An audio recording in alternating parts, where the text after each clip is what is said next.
Welcome to the Lockbox! Lockbox!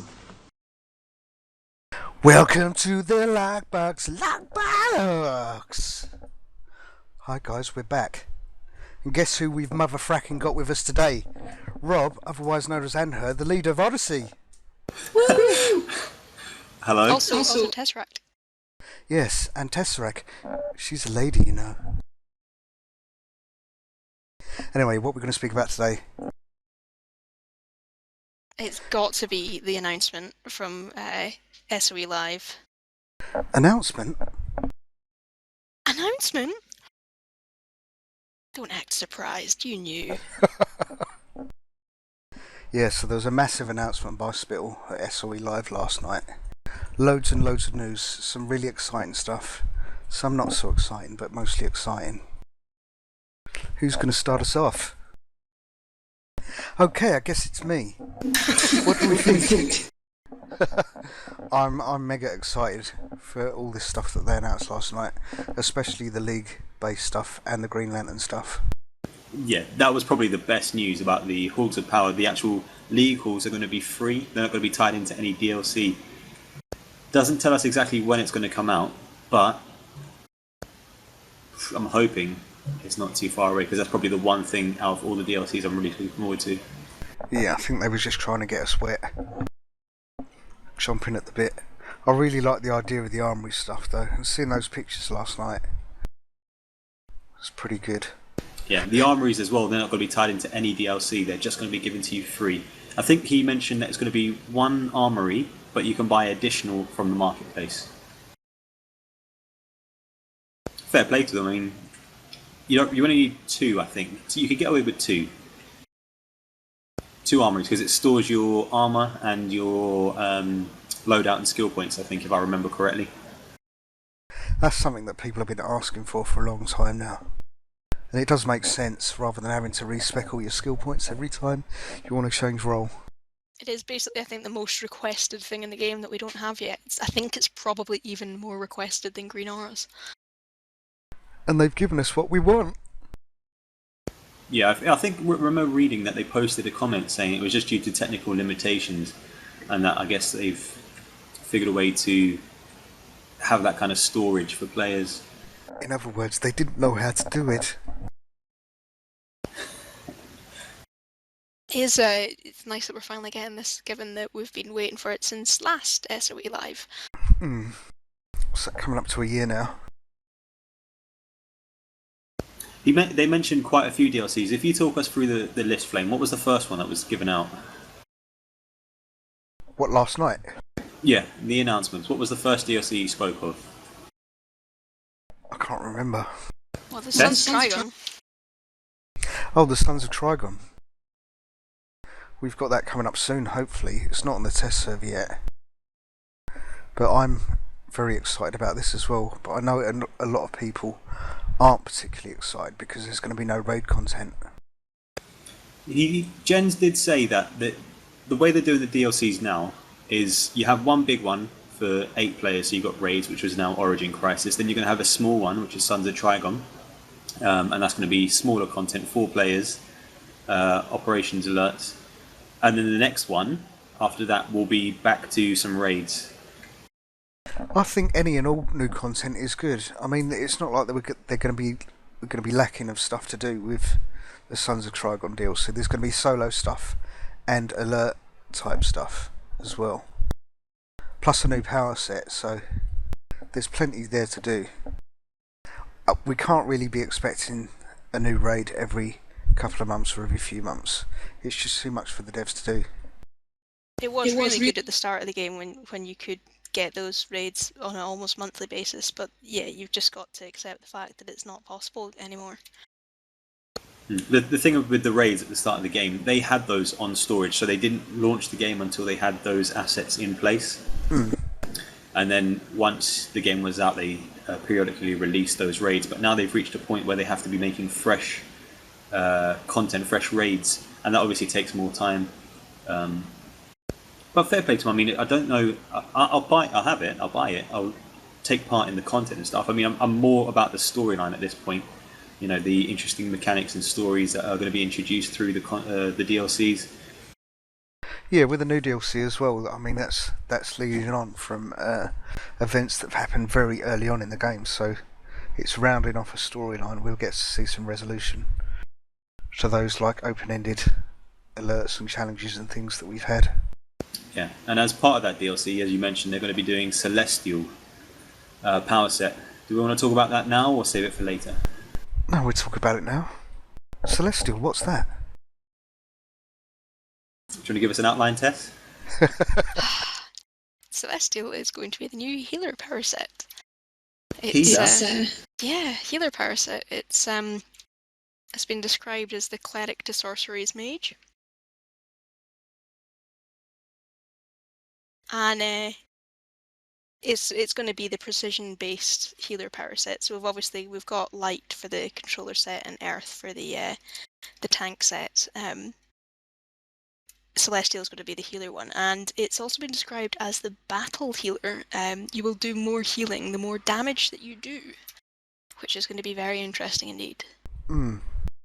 Spittle did raise a few interesting points last night, particularly to do with healers and the bum rap that they've had in games so far with the amount of damage they're able to do in raids and other content, so hopefully this will shut them up. I take a bit of an exception to that, actually, because they said, we mentioned that controllers they get to do some damage. The damage controllers do is entirely incidental. Healers, as soon as you can overgear the content, they can actually focus on doing some DPS. Whereas controllers never get that luxury. It's so long as you're playing the game, the DPS are going to be using more and more power, and you're just going to have to feed them to that. I mean, it didn't really make sense to me when you were saying that, because the game, I mean, maybe they've come up with a really ingenious way to do it, but I don't think the game lends itself well enough to be able to say that you can do damage and you can do healing. Yes. You're doing one or the other, really. I mean, I'm talking about the forefront of content. If you go back and do the easier stuff, then yeah, of course, you can spec accordingly to just steamroll that content. But in Origin Crisis, and then with the other raids coming in the future, I don't think that the idea of being able to do damage and heal at the same time is going to be functional. I don't know though. I think it's an interesting point, because for me, healers, if they get separated or the rest of the group is downed, then they can heal themselves to survive, but surely it'd be better if they can do some damage as well, so they've got a bit more of a fighting chance. The problem that's going to come, though, is that if it does work, then there's basically no point in being one of the other healer sets. Yeah, I mean, the details are thin at the moment. We're just spitballing ideas and what they might put in, but to me, I think this is the battle healer. You're going to be on the forefront. You're going to be on the front lines. The damage you do if you're in healer role is not going to be substantial enough that you're going to be picked more than a nature or sorcery or electric. I prefer to refer to it as the Archangel healing set. Why? Archangel. I imagine Archangels as sort of angels, war angels, that can do some healing. I don't know, Archangel would be really good, I think, as a name. We've had some other details about the Celestial. The two different trees are cursed and blessed. Yeah, from the video last night, we didn't really get to see like the full range of the powers, though. We just sort of got a glimpse of it on the side of the screen. Yeah, it was a bit unfortunate. Blurry video. But you'll use a power from one of the trees, and then your combo, like the light construct combos, will turn it into the other tree version of the same move. So I think it's probably kind of relating to the power interactions and things. It sounds interesting, but it's not well explained yet, so we'll have to wait for the test server to see. I think that to get the most effectiveness out of it, though, it's going to take a skilled player to utilise it as a healer power set. If it's like the light power set with stringing the combos, you can get some major numbers in DPS roll. Yeah, I mean, I would say the same for any power set, really, any role. I know, with respect to the stringing powers together, I mean. the complexity of it, you mean? Instead of just pressing number 1 to do a power, there's more involved in the stringing together of damage and stuff, you mean? Yeah, I think so. I mean, if healers want to get massive heals out of it, they're going to need to be skilled at using the power set of stringing heals together with combos, which isn't going to be the easiest thing to do when you've got like ads wailing on you as well. Yeah, the thing is though, like I said earlier, the game I don't think lends itself well enough to allow you into different territories. So you're either a healer, damage, tank, or controller. Because all I can see now, and you get it at the moment already, is someone's going to play Celestial, Celestial, and go, oh, I'm more focused on damage than I am healing. Sorry. Well, actually, no, you're still a healer. You know, that's like saying I'm a nature healer, but I'm spec'd as DPS. Where are my damage equipment? And only if you're in a really communicative a group with high communication, you know what everyone's doing. That's the kind of points where you can start speccing outside of your main purpose, if you will. I don't know. I'm a bit skeptical at the moment. Once I see more and maybe get my hands on it, give it a try, have a more fundamental understanding of what's involved and how it heals, then I'll probably grow to accept it. But at the moment, like I said, I'm a bit skeptical. I'm not sure how it would work. Are you thinking of switching to it then? Like any new thing, I want to give it a try. I don't know if I'd stick with it, but You always say that. yeah. Well, that's Oh, what no, I said switch to before. Quantum, just give it a try. Quantum is amazing though. I was electric, and I thought, that's what I had to design the character with electric in mind. Gone to Quantum. Quantum is amazing. I've stuck with it for now. And then something new will come out, because you have to try something new, otherwise things just get stale and redundant. You want to, try something fresh. Right. I mean, there's going to be ample opportunity to try it out anyway when it comes out on the test server, and I do encourage as many people as possible to get on there so that we can get groups together. If we can, I think we'll throw, if they've put it up already, a link in the description with the actual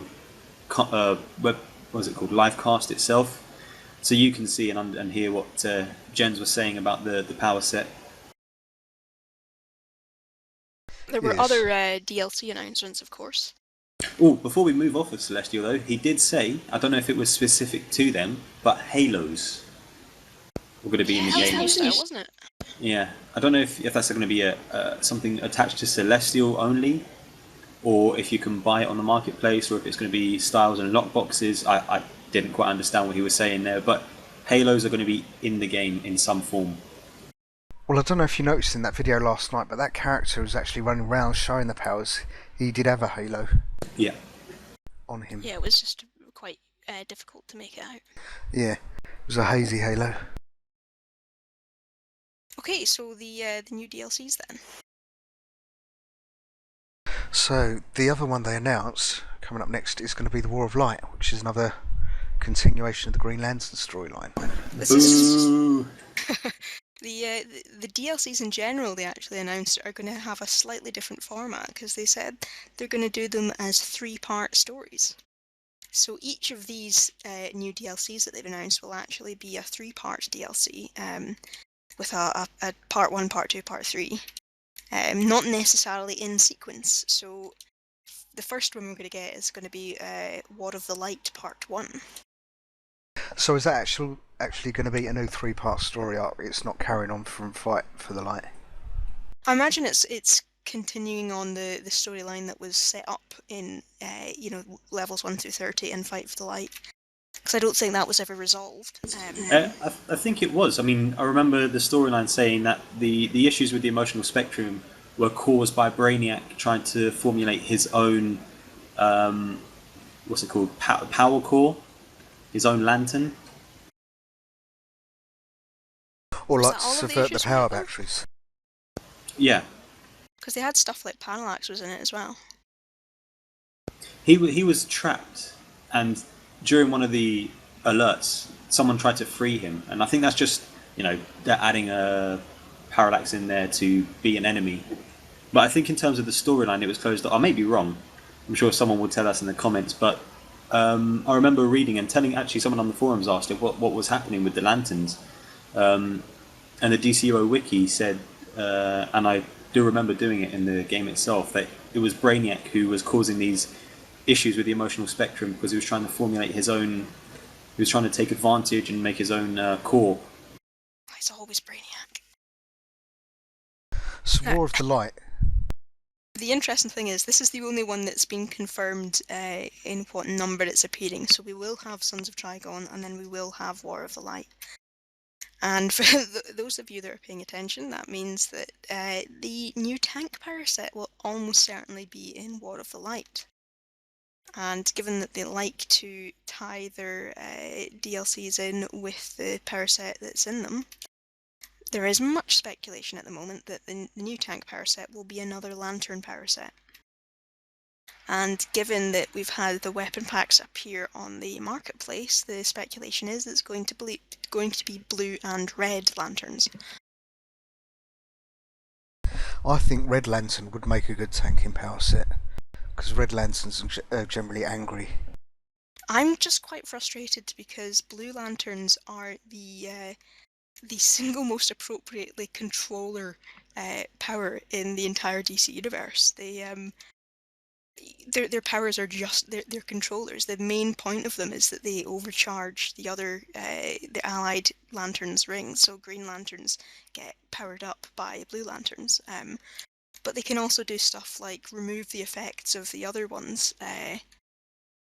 They've got obviously they've got their basic shielding capabilities. They've got some healing capabilities. And when Green Lanterns are around, they can do the kind of construct stuff like Green Lanterns can. But it just it sounds exactly like giving out power debuffs, group shields, some amount of DPS, maybe self-heal supercharge type thing. It sounds exactly like the controller class, and it just seems a bit silly that they'd make it a tank class instead. Or maybe we'll get two power sets released, a controller and a tank, because controller would be the next one after tank, wouldn't it? Well, they really shouldn't make another controller set, the light set, given that we've already got one. Yeah, I booed earlier when it was mentioned it's the War of the Light. It's all to do with the lanterns and the lantern core. I'm not opposed to them per se, but I think this game, we've had an oversaturation of lantern-based content and characters and stories. I mean, with DC, it's so rich and full of other ideas that they could have touched upon, but I don't know. I mean, I may be blown away, but I think we could have done with something other than lanterns. I completely agree, although I think Flame's going to completely disagree. Yeah, I'm going to totally disagree, because there's so much that they can mine from a lantern storyline, not only with the other power sets and the other coloured lanterns, but what it leads into. If we get the full emotional spectrum coming in, then we're going to get the Black Lanterns coming in at one point, and that is going to be amazing. All of these dead heroes rising from the dead as Black Lanterns and just killing everyone in their way could make for a massive, amazing DLC or raid, I think. Yeah, like I said, I'm not opposed. I mean, the storylines and stuff may be brilliant. I just think that with so much other storylines and stuff that they could have done, it's too premature for another lantern-based content. I don't know. I can't believe that they're doing, 3 DLCs for the Lanterns, but Trigon storyline, the Terror of Trigon is getting 1, and it's not even including any raids. I just want to see loads of different coloured lanterns flying over Metropolis and fighting and stuff. I think it would look really good. Oh yeah, I mean visually it's always pleasing. It's a game based on a great franchise, DC. It'll always look great. Like I said, I just think they could have touched upon something else. But then again, we aren't that educated on what the player base is saying. We only see elements. We only see forum posts and stuff like that. The feedback that they could get could be telling them we want more lanterns. So they have to, generate content based on what the most people are saying.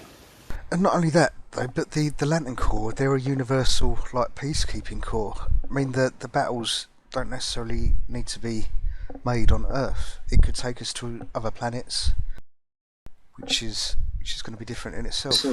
Well, talking of planets, Tess probably has better knowledge on who these people or things are, but they mentioned that during the DLC you will see epic battles taking place in the sky to a point where you can see, I believe it's called Mogo. Yep, the Green Lantern planet Mogo. The Green Planet Lantern Mogo will be there, along with something else. I can't remember who or what he said it was. I'm not sure what it is. I'm not that brushed up on my Green Lantern lore. I can't remember what he said. We could look it up later. Yeah. But how will we see the planet Mogo? Said it'd be in the sky of Metropolis. And that was the thing, actually. The alternate versions of Metropolis that we're going to be seeing. Metropolis and Gotham. Instead of throwing all this in amongst the normal Gotham and Metropolis that you level up through 1 to 30, they're just going to be creating brand new ones, presumably so you don't get smacked by, CR 90 geared enemies when you're level 3. I don't know, I just can't see how you're not hyped for the War of the Light. This is one of the most amazing things I think they can add to the game. Well, this DLC, War of the Light, will be the next one with raids in it, so I'll be excited for that, because for us, raids are probably the most enjoyable aspect of the game. It's the content that allows the most players in, and we always have a good time doing them. It's just the idea of more lanterns. Yeah, we've got quite a few people that are just fed up with lantern storylines. More lanterns. Black lanterns. I want to see them swooping in and just destroying everything. Lanterns were not the only new DLC that was announced, though. So they announced War of the Light, which will be a 3-part DLC. They also announced the Amazons coming back for a 3-part DLC. Another Wonder Woman focused one, which I don't think any of us are happy. No, sorry, Mitchell's happy about. It was called Amazon Fury, but Jen did say it's a working title. They're looking for something a bit more inspired than that. It'd be cool if they call it Amazon's Attack, but I don't know if they can do that for copyright reasons. Yeah, that's what I was going to say earlier, but I thought, no, that's not what he called it. I can't remember what he called it. But, yeah, so 3 Wonder Woman DLCs, which, again, it's going to have another alternate Metropolis, and the plot for this is the Amazons declaring war on not the land, the realm of men. He was saying about Hippolyta's gone funny in the head, and Wonder Woman doesn't really know what's going on either, and she's decided to attack the men's world, or world of men, not men's world. See, this is why I don't like Wonder Woman. It just sounds so outdated that you would have to, I'm just going to stop talking now. Come on, spout your feminist views. Oh, shut up. I'm not really over excited about Amazon Fury. Wonder Woman isn't my favourite character. I think they could do some interesting stuff with it. Like a devastated Metropolis that's under attack from Amazons. If it spins off from the storyline that was in the Flashpoint storyline from the comics, or the Flashpoint Paradox animated movie, then that would get me more excited, but we don't really know what's going on yet. I'd rather avoid any mentions of Flashpoint. DCUO is the last bastion of non-New 52 stuff. I'm going to disagree with both of you. I think this one, of the ones that was mentioned, would probably be the most original, the one that I'd like the most, because of the fact that they have roots in mythology, and I'm a big fan of mythology, the Amazons and all of that stuff. So I'm quite looking forward to it. Again, this is going to be Metropolis is going to be covered in scantily clad women. That's just an added bonus. But this one won't have any raids. Like I said earlier, they'll do the raids in War of the Light, This one... We don't know if this one will have raids. That's true, because we don't know the order. Presumably... I don't think it would have a raid, though, because we got the Themyscira stuff. Granted, it was only one, but... I would imagine each of them will have at least one 8-man content thing in them, given that there's going to be 3 parts to them. This is true. And we've only had 2 magic storylines in raids, haven't we? We're going to have... Kandak, Themi. Yeah. I think it'll also be good as well, like touching on what you said about mythology, if they bring in some of the gods as well, like Zeus, Ares. If they can do something with that, might be good. The thing is, I've never found Wonder Woman to be particularly related to the gods. I mean, she's mythological, but she's not, like... I think it's the problem is that she doesn't have any particularly well-known villains. They couldn't just have gods walking about and, well-known gods and be a character. They had to have some kind of doorway into that world, and I think Wonder Woman was that. So for the DLC, I think it's the same thing. Wonder Woman is the most well-known character. She's the doorway into the mythology and backstory of these gods and stuff. So I'm hoping we'll see something around those. But you've got Wonder Girl as well. Sorry, Tess. I was going to move on from this, but if you want to talk about Wonder Girl, feel free. I was just going to say Wonder Girl, she's actually the daughter of Zeus, isn't she? Sister of Ares. Yeah. Well, Cassie is. Yeah, Cassie. And they've gone with Donna Troy being Donna Troy instead of Wonder Girl, so yeah, it'll kind of match up. Yeah, thin details other than outside of the name, who's involved. They didn't tell us what the content was or what the new power set would be, if there is a power set. And then the next one they were talking about is... Well, they were talking about Halls of Power again. And, yeah. Speaking of gods, the new gods are going to be showing up, which for me is far more exciting than either of these other 2 storylines. I'm very excited about this as well. Finally getting to the apocalypse. We were all on our TeamSpeak channel watching this stream, and the moment he said Halls of Power is going to be involving the new gods, apocalypse, and things like that, we all instantly went, this is the best one that they've announced so far. Darkseid. Darkseid is said to make an appearance. I doubt he'll be any kind of interactable or fightable boss. Just because of previous statements where they've said Darkseid is the kind of end game boss where, when DC's coming to an end, that's who's going to appear. Yeah, I hope they build up to him, but don't actually encounter him properly yet.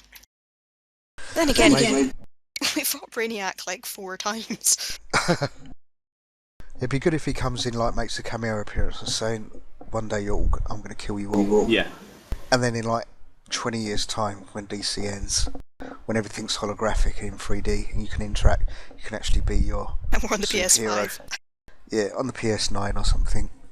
And then we get to fight Darkseid. I guess the biggest news, 2 big news with this Halls of Power is, as I mentioned earlier, they'll be releasing League Halls as part of free content. It's not part of any DLC. But leaderboards will be introduced. Are they like Lederhosen? What? Are they like Lederhosen? What are you talking about? I actually missed most of the announcement for the leaderboard stuff because I was too busy. Twitch was bugging out on me, so you guys are going to have to lead this one. Well, basically, leaderboards coming in for PvE and PvP content. They didn't really say much more than that, but it's going to be looking at different aspects. So it's going to be not just focusing on who does the most damage. It's going to be perhaps the most pickups, who has the most deaths, fastest times, and things like that. And in conjunction, we will have places in our league halls for statues. So if you've been into the Watchtower, you've seen the 3 statues of Wonder Woman, Superman and Batman. We'll have something very similar on our league halls, and they'll change on a monthly basis. And the people who will be displayed are those who are part of the designated leaderboards that you're looking to that you've chosen to look at. Well, you won't be able to have a statue, will you, Rob? I'll be on every pedestal, mate. No, they won't be able to fit its head through the door. No, but this does sound exciting as well. It does. I mean, you can throw as much DLC as you want at people, but you need to keep it fresh and exciting throughout the backstories and the other DLCs as well. And I think that's going to be one of the best ways to do it, leaderboards. So people going back into the old raids to get the fastest times and stuff like that, so they have a statue showing. What I didn't quite understand was what statue will be shown, because as much as it's your league hall, are they going to have these leaderboard focuses just internally of your league, or is it going to be across the server? So the statue shown could be someone from outside the league, and vice versa. So if you top the charts in terms of something that somebody's choosing to look at, your statue will be shown throughout the other league halls and stuff. Oh wow, that's going to piss a lot of people off, especially if it's someone you hate. But that's just part of the enjoyment. I mean, it's server wide. People are going to be out there in the content trying to do their best, and you have it both ways. So if you do the best, and you're on top of the leaderboard, your statue may be in somebody else's base, and vice versa. So you have it both ways. I wonder how it's going to choose what style you use for the statue, because you could come up with a really ridiculous outfit if you knew you're going to be displayed all over the server. Yeah. Maybe it'll tie into the armory stuff, so whatever armour set you've got in a certain armory slot, that's what it'll display on your character. I mean, I may be wrong. It could just be internally in your league. But part of me would think that wouldn't work, because all people would do, you'd be less inclined to have those smaller leagues, those friends and family leagues. Everyone would just go and try and join the biggest and best league, because they want the biggest and best halls and statues and stuff like that. Another thing is it could be like taking a copy of your character from the loading screen, from the character select screen, and that's what it'll use as a model for a statue. I don't know. Scant details on this as well. Yeah, I'd love more details, because as someone who's part of a league like ours, that would probably be the most interesting aspect that they could introduce. Well, we all know already who's winning some of these awards. Yeah. Most number of deaths, for instance. Yeah, but they did say as well you could choose what the categories are going to be, so Yes. going to be displayed. Whether that's going to be a set list of categories you can choose from, or whether you're going to be able to customise it in some way, not sure.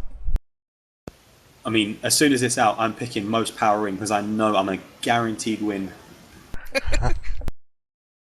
I did say there was two things. The other thing is you'll have your league halls, and part of having that league hall and the halls of power and apocalypse attacked, your league hall will be invaded. So there will be content based on you defending your league hall, which definitely sounds like an eight-man raid. Yeah, that'll be fun. But I don't know. To me, it sounds like more than 8-man content. If it's a league thing, maybe you can have as many people as you've got online at the time defending the base. That would be amazing, but based on what we've had all the way through and what they've done with content before, where you could have more people in it, like the old operations from Hand of Fate, they made it so you couldn't have that many people around for the end bosses and stuff. They put it in instances and on all of that jazz. I really think it would be limited to 8-man content. I don't know, but we've got the PS4 coming up, haven't we? As well, maybe they're like going to be pushing the boundaries of what the PS3 can do. Maybe we're going to be seeing more than 8-man raid content. Well, but you'd have 8 people in one group, because there's no way they'd have to rewrite codes in so much to get more than 8 people into one group. But perhaps you're right, you can have 2 teams of 8 or more walking around this base. But they could do so. There's so much potential with it. You could design your base in such a way that you could establish, defense. Turrets and stuff like that, and you'd have to split your team off to go and activate this corridor to make sure the defenses are up, and different breaches around. There's so much they could do with it.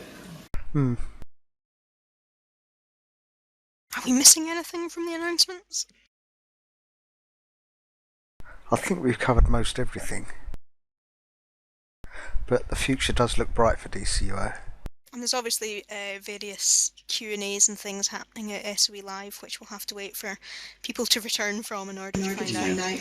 Yeah, it's still ongoing at the moment, isn't it? So yeah, they're doing more streams and stuff, which will you will probably won't have this up in time, but we can put links in the description below, which will take you to the videos once they've been uploaded, and that will just reiterate what we've discussed here. The only other thing I can think of was that we all know DCUO is going to be a title for the PS4, but it's going to be a launch title. So from the day you can buy a PS4, you can download DC, Universe Online. All your characters will be ready to go. There is no porting process. It's seamless. You won't have downtime. The advantages are you'll have a further draw distance. You won't see massive improvements, I think is what the gist of it was, because there's still going to be ongoing support for the PS3, but the PS4 will be able to render characters faster, further draw distances, and you don't have to have a PlayStation account in order to do it. It will be totally free. A paid account. Paid account. they also said that if you're going from PS3 to PS4, you can transplant your character from the PS3 will be available to play in PS4. There's going to be no rebooting and starting from the beginning. Yeah, it's all the same servers. So you log into the PS4 and it's got all your character details. Friend Dabby Dozy. Bet you there's going to be shouts in Looking for Group requiring people to have a PS4. With combat rating 99+. For Kandak. For the Catwoman challenge. Right, are we moving away from DC news? Beep, beep, beep, beep. I've got some news. You always have news. Got some genre news. What news have you got for us? Don't know if any of you have been watching Arrow, the excellent Green Arrow TV series. Yes. I heard some news about that, about certain speedster who's going to be showing up in season 2. Not Wally West. No, Damn. Barry Allen. He's going to be showing up in episodes 8 and 9 and episode 20 of Arrow season 2, and they're going to be establishing the mythology of Barry Allen as a speedster. So is he going to have superpowers then? Yes, apparently so. They're going to be tying it all together. We're not sure how he's going to attain his superpowers. Not sure how that's going to work, but he will be a speedster, and he's going to be spinning off into his own Flash TV series at the end of Arrow season 2. What did I say? I'm just funny. He's going to be speeding off or spinning off. I've not watched any of the Arrow program. I mean, I was a huge fan of Smallville, still am Smallville. Hey, Smallville is what set the game for these programs now. They've learnt and they've adapted and they've improved aspects of it. So you'd recommend watching Arrow, yeah? Yeah, most definitely. If you're a DC fan, there's lots in season 1. There's lots of other things that you would notice. They add a lot of nods to the DC canon and mythology into Arrow season 1. They got the impression I got from it was the people that made it actually really like DC, and they have tiny little things that if you know DC, you go, oh wow, that's so cool that they did that. Yeah. And I never got the same feeling from Smallville. I think with Arrow, the only thing that sort of put a down on Arrow season 1 for me was that there there were no super-powered villains or heroes or anything like I that. thought it was but- an interesting choice. It seems more interesting now that they've decided to do away with it in season 2. But yeah. I was surprised at how much I enjoyed Arrow. Actually, he's a bit murder happy to begin with.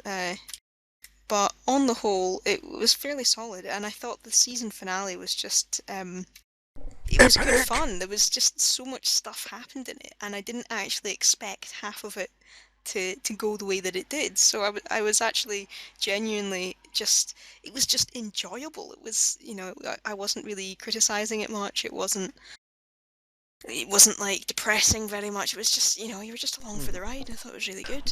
Well, I think the end of Arrow, I think it was a fantastic finale, and it wasn't really a win for him. Yeah. I mean, it was and it wasn't, so... Mm. The one thing I would say that I got utterly fed up of was the island storyline. I was I like over that in about 3 episodes. I think he's it's like starting to show how he became who he became when he came back to Star City. I think as we see a lot more of the flashback stuff in Arrow season 2, we'll see him being more kick-ass and how he became kick-ass, which you sort of got a glimpse at the end, glimpse of at the end of season 1. But that's the Arrow discussion. Yeah, that's all I've got to say about Arrow. Talking of Arrow, did you ever see the Aquaman pilot? Yeah. I never saw it. Less said on it, the better. But it featured, I think his name's Justin Hartley, who Green Arrow from Smallville. played Green Arrow in Smallville. Yeah, that was going to happen. It was going to be a direct spin-off from Smallville, but it didn't happen in the end. Thank God. Not particularly annoyed that I had to look at his face in Smallville. It's quite easy on the eyes, that one. I'd agree with you there. Flame will get jealous. Maybe. Flame looks like a young Jimmy Savile. Shut it. You look like an old one. So what other news do we have? Other news. Other news? Do do do do do. Wow wow wow wow wow wow wow. Stargate's coming back. Have you guessed what it is yet? Stargate is coming back. No. I wish. Oh, Doctor Who. Doctor Who? Doctor Who, exactly. Who is playing the new Doctor? The BBC will be announcing live at 7 PM GMT, BBC One, Sunday night, which is tomorrow. For us. For us, anyway. They are going to be announcing the new Doctor, the 12th Doctor. They're going to be announcing it live, who's going to be playing it, what's going to happen. I don't know if you guys in Europe can stream BBC iPlayer, but you may want to check this out if you're a fan of Doctor Who. It'll be on the internet moments later. Yeah. I'm sure with many people like deriding the decision or loving it. But I think they're showing content from the anniversary special as well. Nobody seems to know if it's the same stuff as Comic-Con or not. That would be cool. I've just looked. I can't believe they're getting Hugh Laurie to play the new Doctor Who. Yeah, you'd think, but it's not going to be him, guys. Don't listen to Robbie. Stephen Fry, unbelievable. I've never watched Doctor Who. I've never been a fan, but I guess this is big news. I mean, you're saying the BBC they're going to announce it on a live broadcast. I don't know if the show's actually live or pre-recorded, but it's going to be at 7 PM tomorrow. And it's always big news for Doctor Who fans because I think whoever they pick to choose Doctor Who, or whoever they choose to play Doctor Who, can make or break it for a lot of people. And there's been a lot of speculation about whether we're going to have a black Doctor or a female Doctor, and I don't think it's going to be either of those at the moment. Bookies have stopped taking bets on a certain person. I can't remember his name. Is this the guy from Thick of It? From what, sorry? The Thick of It. The Thick of It, yeah. I can't remember his actual name though. I can't remember either. I know the first thing I saw him, I know he was in Neverwhere as the Angel Islington, so if you've seen that, you'll know who we're talking about. But I can't remember the guy's name either. And if it is him, another surprising choice for me because they've gone back to having an older Doctor. I thought they were trying to move away from that, especially with Matt Smith being the youngest Doctor that there was. But this I'd like guy's this got one to to be be in a bit his. different, but I thought Matt Smith was really good, so... You're talking about an older guy. I think his name is Peter Capaldi. That's it, Peter Capaldi. Yes. And he's actually been in some episodes of Doctor Who previously. He was in The Fires of Pompeii, and he was also in Torchwood Children of Earth.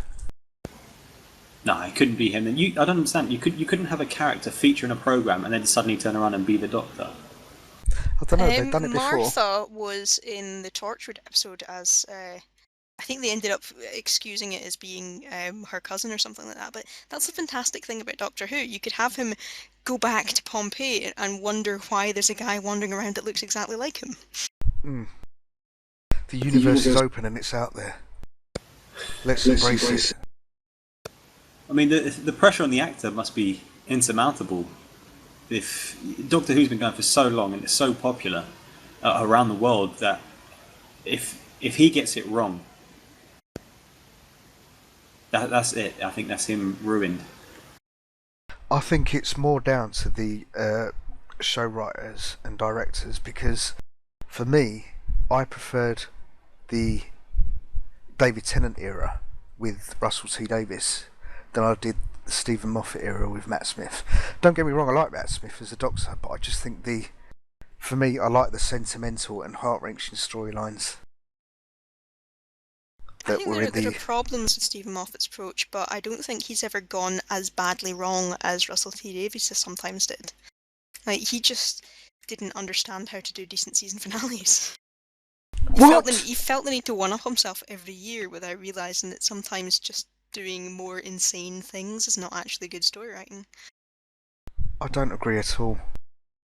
I think all of his season finales were fantastic. Wolf Bay, with Billy Piper leaving, and what's his name? The human alien bloke, Davros, in The End of Time. That was fantastic. That one was terrible. I loved it. Just absolutely awful. With the Dr. Donna. That whole episode was nonsense. It made me cry, Tess. Bit of a pansy, aren't you? Made me cry. You got the emotional maturity of a melon.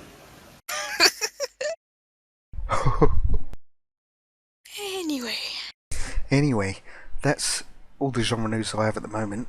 I'm sure I'll have more next week. Coming up later in the show... Wait, are we doing it now? Oh yeah, we can do it now. We've got our interview with the Dreadwolf. Dun dun dun. Ladies, get your speakers ready because you're going to be sitting on them any moment. Hold on. Right, okay.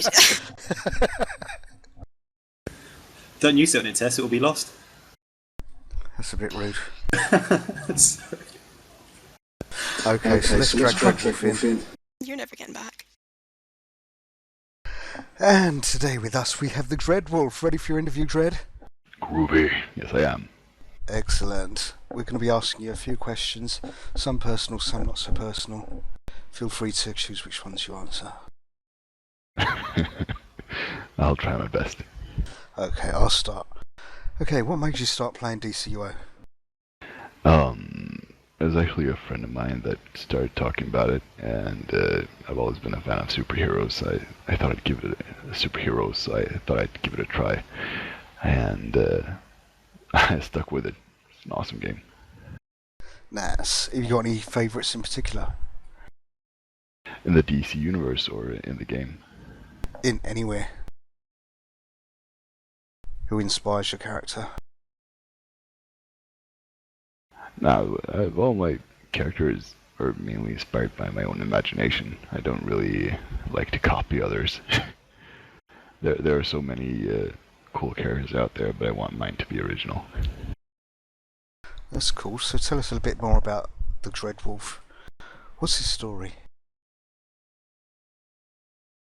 Oh, well, a long time ago in a galaxy far, far away, there was a dark night working for a Dark Lord, and the Dark Knight was named Dreadwolf, and yeah, the Dark Lord killed this Dark Knight, and his soul wouldn't accept that he died, and he wanted vengeance on all evildoers. And after spending a long time in the we call it in oblivion, basically, he found a good opportunity to seize a body when Brainiac invaded Earth. So basically, Dreadwolf is a soul in a dead dude. Ew. Yeah. I think there's a word for that.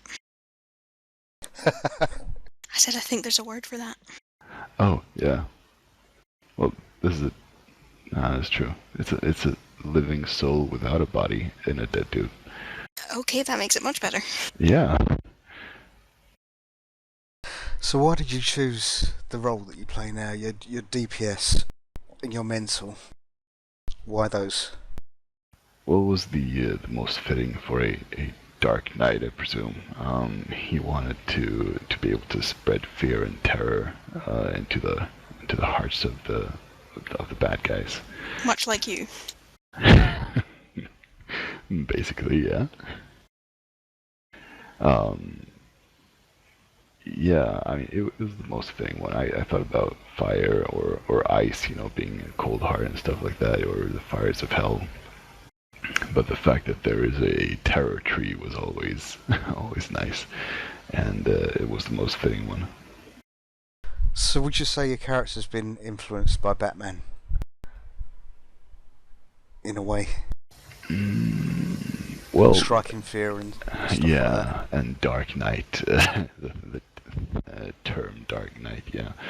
But yeah, this Dark Knight is more of the medieval fantasy, bad guy looking Dark Knight. So like a medieval Batman with sort of supernatural powers. I'm just putting words into your mouth now, sorry. What other games do you play?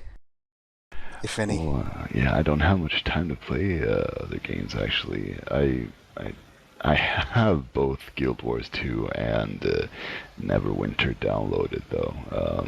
And I log into those occasionally. Yeah, but not any others that I'm particularly active in. But you've played other MMOs and stuff in the past? Oh god, yeah. I was a hardcore World of Warcraft nerd, and I was in a European league competing for European firsts. Sorry, I'm just checking with our lawyers if we're allowed to mention. Wow. Yeah, that's fine. Can't afford lawyers, Flame. Oh. Shit, who's that dude you're talking to then? So I'm just checking with our lawyers if we're allowed to say shit. They said it's fine. So tell us a bit more about yourself, Dread. About you. Who's the player behind the character? Well, I'm a soon-to-be 30-year-old Swedish dude living with my wife and 3 kids. And, yeah. I'm a musician. I don't know if I should call it rent-a-worker. I work for a company where they hire me out to different companies to do whatever they want me to be, basically. If they wanted me to be a warehouse worker, that's what I'm going to be. If they want me to work in the construction site, they train me to do that and stuff like that. Oh, I wonder where it was going then, because you sort of made yourself sound like a prostitute. Well, it's sometimes how I feel. Tell us a bit more about your music. Well, I do have my YouTube channel. We will totally link to that, by the way. Groovy. Now, I used to be a power metal singer. I used to be a boy band singer as well, but that doesn't really make me sound cool. I was actually at the same time as I started singing power metal. I started singing in a boy band as well because I went to a music school and they basically forced me to sing every type of music. So I was the only dude singer and the only dude singer in the class. So I had to sing with the dudes from other classes and stuff like that. But yeah, but most of my music has been put aside due to family. You know, it's hard to keep everything up. I knew you'd like that one. It surprised me actually if you got 3 kids.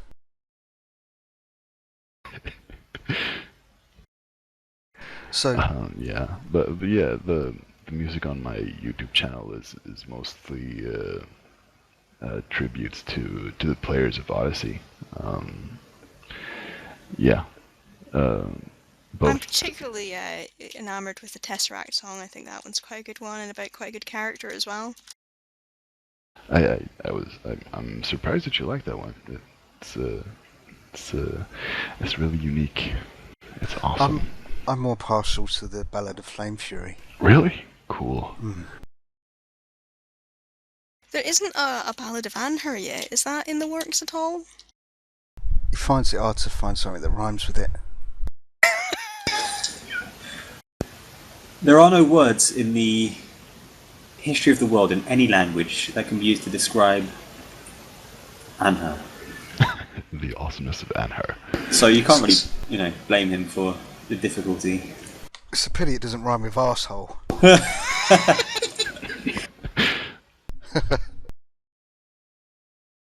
So, we all know you're a member of Odyssey.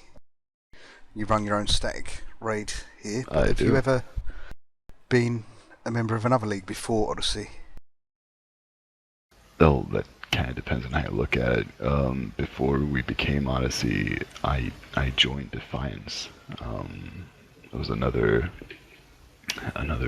league leader, but then we separated from Defiance, and I followed the rest of the dudes to form Odyssey. And I've been in Odyssey since the start of. I've been in Odyssey since the start of Odyssey. That's basically it. So you've been more than one incarnation of Odyssey. So that was Defiance was your first league when you joined. Oh, cool.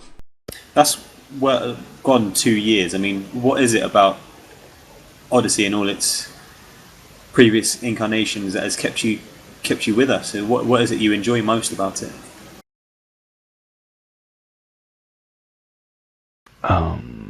The players, I think. I mean, the players and the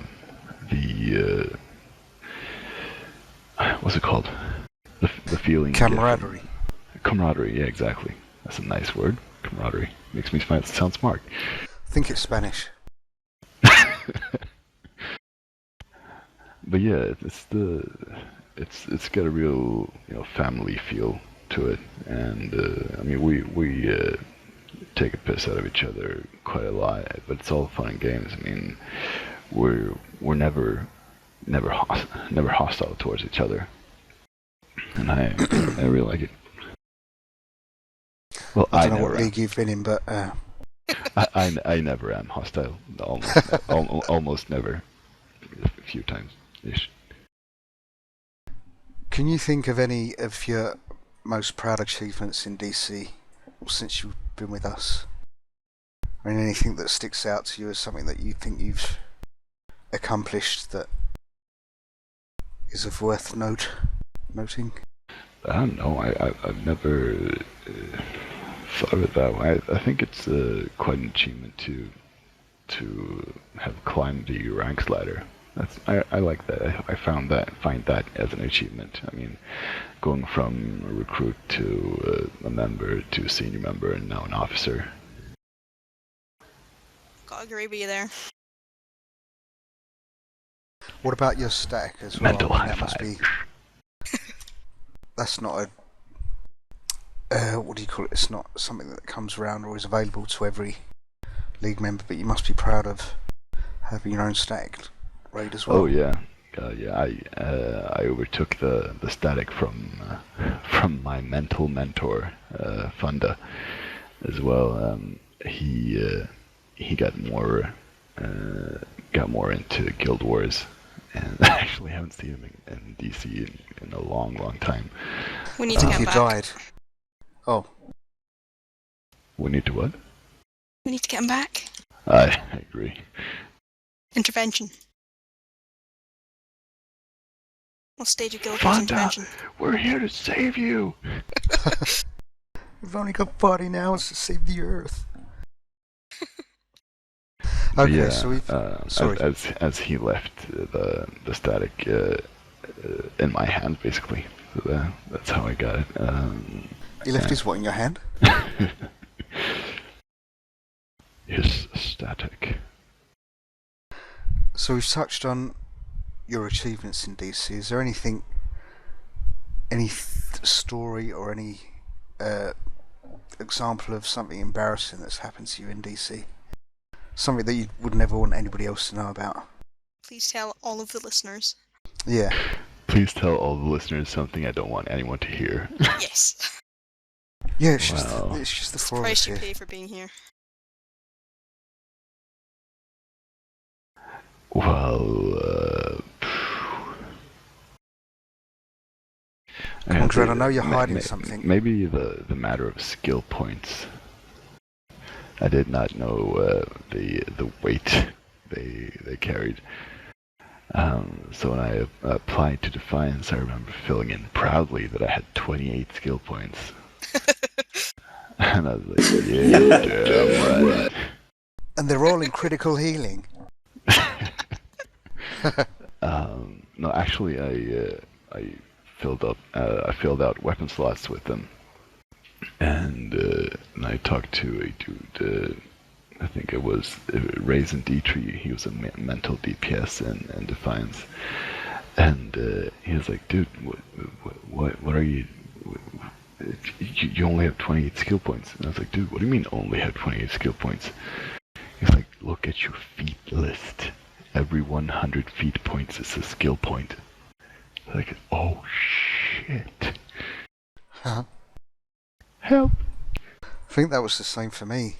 When I first started playing the game, I had no idea of the significance of them. I had them in healing and all sorts of different, everything but DPS.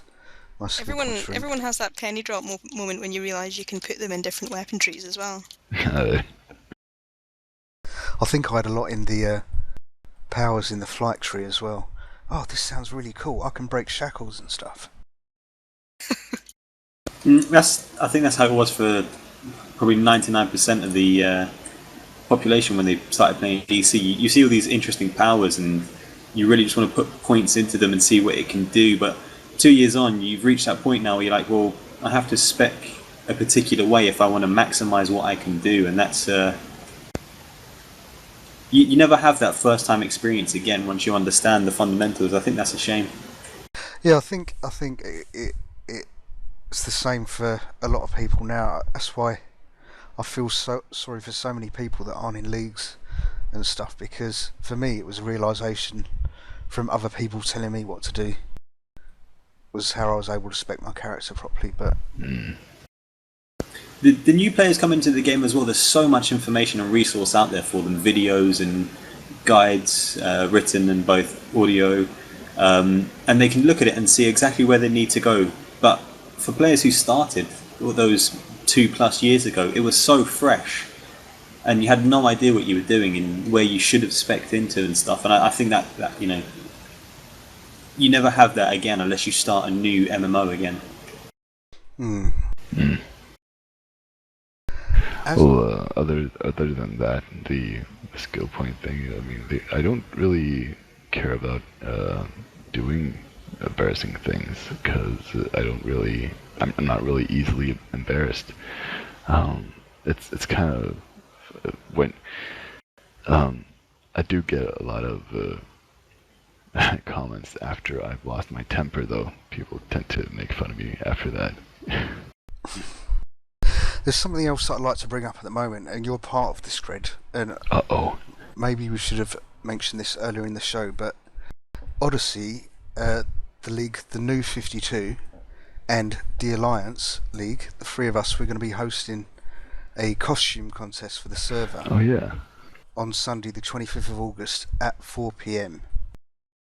Which server is that? Sorry. At the EU server. EUPC. There's going to be a lot more. There's going to be a lot more information on this coming up in the forums and in the chat channels in game, and hopefully some of the people that are watching this now can spread the word as well. But we're going to have a costume contest, and basically we want anyone and everyone to join in. There's no entry fee, and we want people to dress up as their favourite DC comic character. Just turn up in the Watchtower, which is going to be in the Hall of Heroes, and just... Now, is that the one with the statues? That's the one with the statues, yes. Right, I can never remember if it's the statue one or the one with the mentors. Yeah, we just want you all turning up there at 4 p.m. on Sunday the 25th of August in costume. There will be prizes. There's going to be 3 prizes, first, second and third.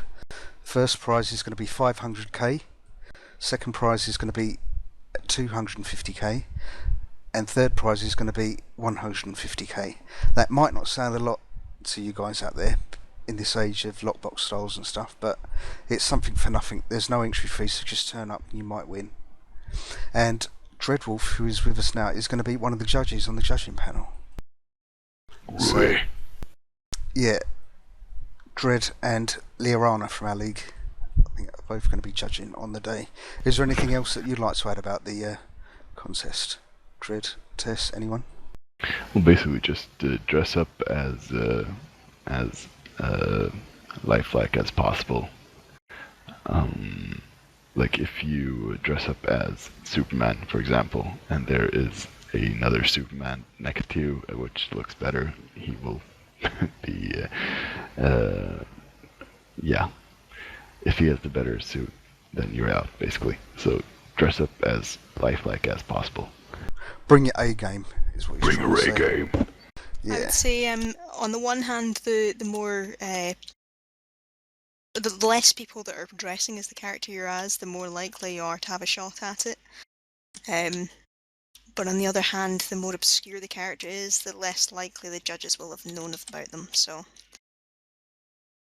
you kind of got to weigh those options up there. Yep. So stick it in your diary, folks.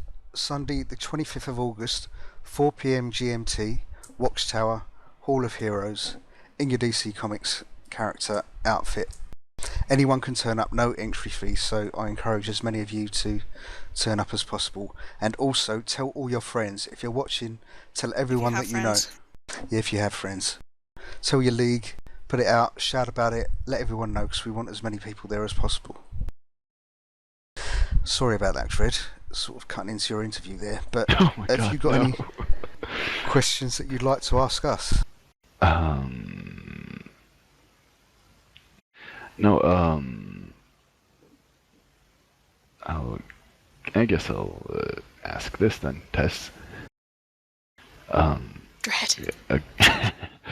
Tess. Dread. You're a girl. You're playing a male character. How many comments you get about that? I'd get all the comments about that. There's an ongoing debate on at least 3 of our YouTube videos as to whether or not I'm male or female. Comment, are you a girl or a little boy? That was a good one, yeah. I am in fact female. Probably. No one's verified. And if anyone needs evidence, we can send out tasteful photos for $4.99. Just send me an in-game message. Glamour shots. Never to pass this on. My favourite is the Power Girl costume, Tess. I thought I pulled it off quite well.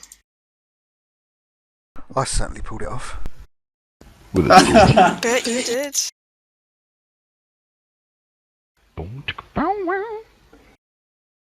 Well, any questions from anyone else? When are we getting the next Dreadwolf song? As soon as I record it, I have written a new song called At the Gates. At the gates of what? You can't just leave us with that? Right. Basically, it's about the spirit of Dreadwolf thinking that he's finished his objective with killing Brainiac, and wants to return to Oblivion to get his final rest. And basically, the angel Mitchell does not let him, because the work's not done yet. So he brings Dreadwolf back to life to continue the fight against evil. Oh, that was nice of Mitch. It's handy like that. Should get him some chicken and reward. You think you're finally at rest, you're looking forward to an eternity in heaven, and he brings you back to life. You're not done yet.